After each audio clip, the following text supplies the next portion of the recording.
Well, super. He had more to say earlier, but he just really wanted to cut to the chase this morning. And finally, my beef of the week. Is Lee here? Lee's not listening? For my beef of the week, Lee, if you're listening, we go back to last night's game. My beef is with all of those meteorological prognosticators, the ones who guaranteed me there would be no game last night because of all the rain we would get. Not just the weather guys, but the reporters and the players and the security guards like Diana and Anthony outside the stadium. Here comes Lee. Everyone said it would downpour. Did you see downpour? They said they'd never get an inning in, much less the game. Does this look like the game to you? From my vantage point, you know, being at the stadium and all, it looked just fine. They played and they played and they played. No delays, no stoppage time, just straight baseball. So the next time they tell me not to worry about preparing my game notes because there's no way they're getting a game in, can I borrow a pen to prepare my game notes? Oh, and by the way, let's come out here. They're calling for rain today, all day, they'll tell you. You want my advice? Unless you've got a weather satellite strapped to your back, grab a slicker and show it up. You just might be pleasantly surprised. Hey, would you like to respond? All I'm saying is I was guaranteed a rain out. They said, don't even show up. You're never even going to get an inning in. Okay. 9 innings later, all I have to say. I'd be called in to be right back at you. Nothing below the belt. No rapid punches. Okay, I'll let's have come my out say in fighting. a couple of minutes. All right, prepare a comeback. Yes, I will. Coming up in our next half hour of news, Jenna and Lee will go at it. A complete look at today's top stories. And it is still raining out here, Lisa. Don't feel so bad. Thanks for the heads up. Check 50 top stories. Hey, Lester, thank you. We're going to begin in Afghanistan this morning, where President Hamid Karzai ran for cover, dodging an apparent assassination attempt at a presidential event. Shots rang. Bush poked fun at his potential successors last night, expressing surprise that none of them were in the audience at the White House Correspondents' annual dinner. By conducting the U.S. Marine Band in a medley of patriotic tunes.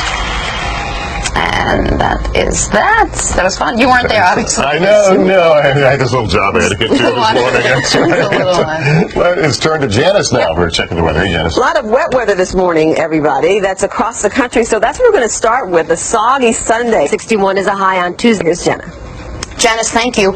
A spokesman for Child Protective Services in Texas is asking for patience when it comes to the 462 children that were removed from a polygamous ranch in Texas. And who are the Draftniks? Find out. All right, so if you've ever found yourself at a restaurant staring at a wine list without a clue what to do, then you're like me. So what's the difference between a Sauvignon Blanc and a Chardonnay anyway? And what's with all the sniffing and the swirling of the wine glass? I went to the experts to find out. When it comes to wine, there are only a select few who can give you a dissertation. It's a little bit of citrus, but it's more of a lime citrus chemical called diacetyl. European countries tend to label wines by region. A secondary process called malolactic fermentation. And then there are the rest of us. Yummy. Yeah. I figured it would... Now this could double as my office. And with wine editor Ray Isle. I just want you to take one last look at what I look like sober before we do our taste test. First up, technique. You look at it. What color is that? It's like a yellowish, kind of pale straw. Pale straw. You can all. You're doing brilliant. You're doing better with 2 glasses than you did with 1. Good. Oh, slurp, slurp. Slurp. So you are drunk? We did well. We got through it. I only have like 6 slurps all over my shirt. And seriously drunk. No, I'm kidding. You missed one. You missed one S. What? Sober up. Oh yes, just for the people at home. Let's not talk about it. We will be right back after these messages. It was fun though, I'm sure and I learned a lot. I'm sure.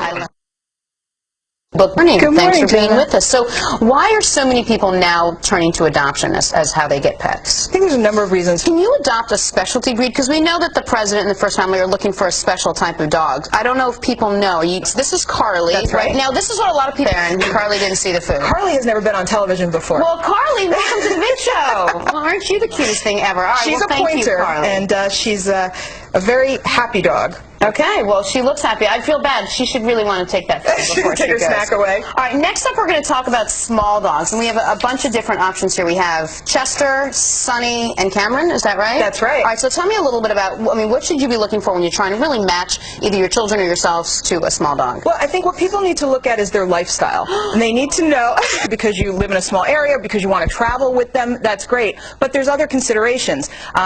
Definitely the way to go. There's too many pets, and if everyone would go out and adopt one, starting Okay. with these, I'm we going would to start solve the with this problem. one. Oh, you are just the cutest thing ever. If you go on me, we're going to have issues. Kim Saunders, thank you so much. It's Thank really an you. important cause, and we're so glad you're here. Up next, I got my pet. For me, and you just decided to up yourself. I see you're down by the safe. I'm down by the part where you can't see me. At least he's in the studio. He was outside before. This is a 15-foot. This is a reticulated python. You discover that these constrictors, they're lovers. They answer the question, is it possible to hug too much? This thing could literally eat my face off. Bob Clark actually is the person who... Oh, goodness, one of those.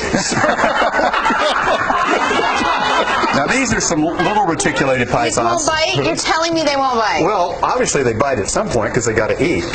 And, now, these, See that? Did you see that? Did I see it? It's on my clothes. I didn't even know that. That's interesting. Oh, this one is fun See, for this you. is good. Just grab a hold of this one, Jenna. Listen to me.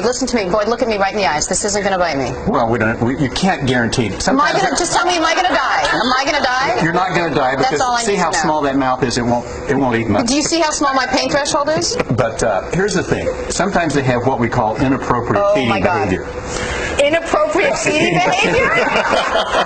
Now, Really? That's what I need to hear now? now, at National Geographic, we do a lot of stories on snakes, and we monitor their behavior, and we try to make sure that they survive in the wild. And, No, don't you do that. Come on, Lester. Face your fear. Stare it down and own it. That's my kryptonite. But look at this. I want to show you these others that Bob has developed. These are ball pythons. Pythons are about 32 species of edgeweight bunnies. Now, in the wild, of course, they can eat something as big as a goat or a TV host. Well, darn, we're out of time. Oh, what? I wish we had more time, but we don't. Boyd Benson, thanks for coming on. Appreciate it. Thanks to Bob Clark as well, our snake handler here. Oh, take this guy? And special thanks to Bob Clark. He brought the friends along, Thank and you you. can see more Wild Chronicles Wednesdays, public TV. Solo días, nos vamos acercando al viernes, señores, pero todavía faltan un par de días más. Muchísimas gracias, Neida. Amigos, el día de hoy bastante severo. Esta vez le toca al sureste de Texas.